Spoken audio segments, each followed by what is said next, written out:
Pemirsa, terima kasih Anda masih menyaksikan Ayo Hidup Sehat. Pemirsa, apakah Anda rutin melakukan pemeriksaan kesehatan seperti tensi misalnya?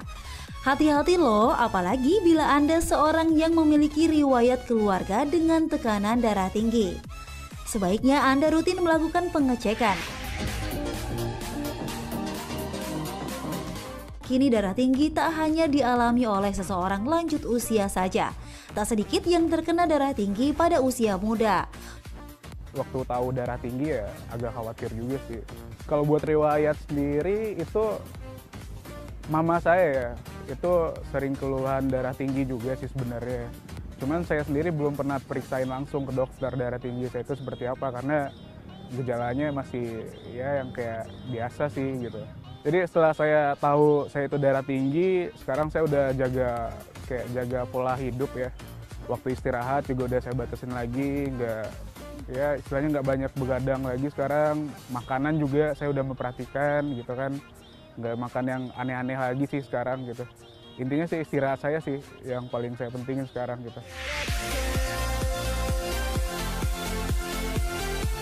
Pemirsa, berdasarkan penelitian Badan Kesehatan Dunia atau WHO, angka penderita hipertensi di seluruh dunia terus meningkat hingga 29% pada tahun 2025. Sedang di Indonesia sendiri, menurut data riset kesehatan dasar milik Kementerian Kesehatan Republik Indonesia pada tahun 2013, sebanyak 25,8% penduduk Indonesia mengalami hipertensi atau darah tinggi. Ya, darah tinggi itu sebenarnya bahasa kita adalah hipertensi. Jadi itu dua istilah yang sama artinya. Nah, yang disebut sebagai darah tinggi atau hipertensi itu adalah kalau tekanan darah kita lebih dari atau sama dengan 140/90. Gejala ini agak susah ya, karena seringnya malah tidak ada gejala sama sekali.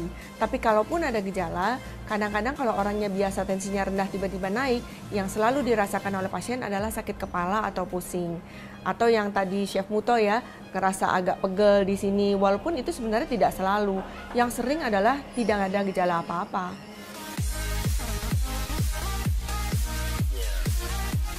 Pemirsa, fakta atau mitos ya kalau konsumsi garam berlebih bisa sebabkan seseorang terkena darah tinggi? Fakta.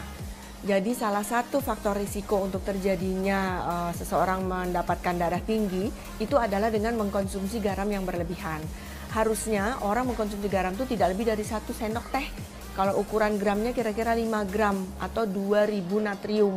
Tapi orang-orang suka mengkonsumsi lebih dari itu karena kadangnya nggak ngerasa apa-apa. Belum lagi kalau ditambah MSG dan lain-lain. Itu kadarnya biasanya akhirnya jatuhnya lebih dari 1 sendok teh.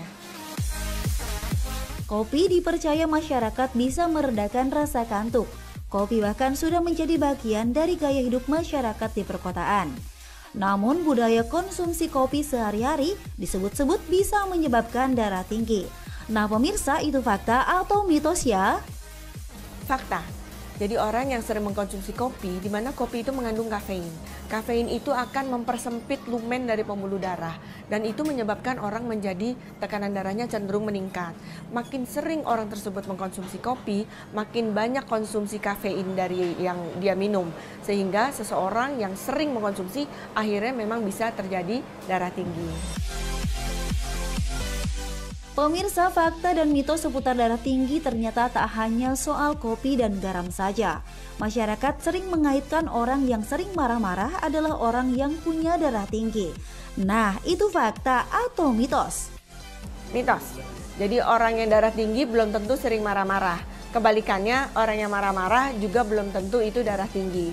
Tetapi secara normal, orang yang dalam kondisi emosi itu tensinya memang akan meningkat. Tapi kalau nanti dia habis marah-marah turun lagi, ya berarti itu bukan darah tinggi gitu. Jadi mesti dibedakan ya, dia memang marah-marah kemudian tensinya naik, atau orang yang darah tinggi itu jadi sering marah-marah. Nah kalau yang itu mitos.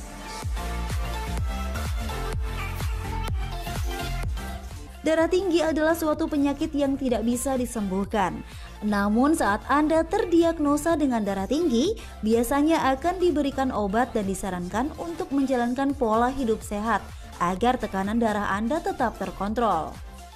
Ya, kita tahu ada beberapa faktor risiko orang yang menjadi darah tinggi. Salah satunya orangnya gemuk, kemudian kadar kolesterolnya tinggi, jarang berolahraga, makanannya konsumsinya banyak yang asin-asin. Nah, kalau kita nggak mau kena darah tinggi, sebaiknya kita hindari kondisi-kondisi tersebut.